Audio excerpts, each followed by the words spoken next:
จะละมันให้อยู่มือ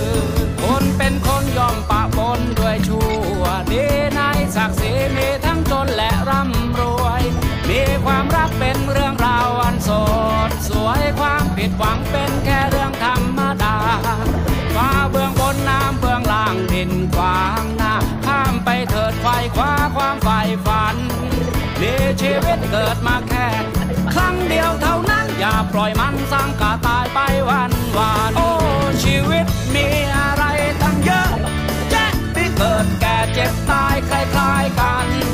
แต่สิ่งที่มีไม่เหมือนคือความฝันอยู่ที่ใครจะละมันให้อยู่มือ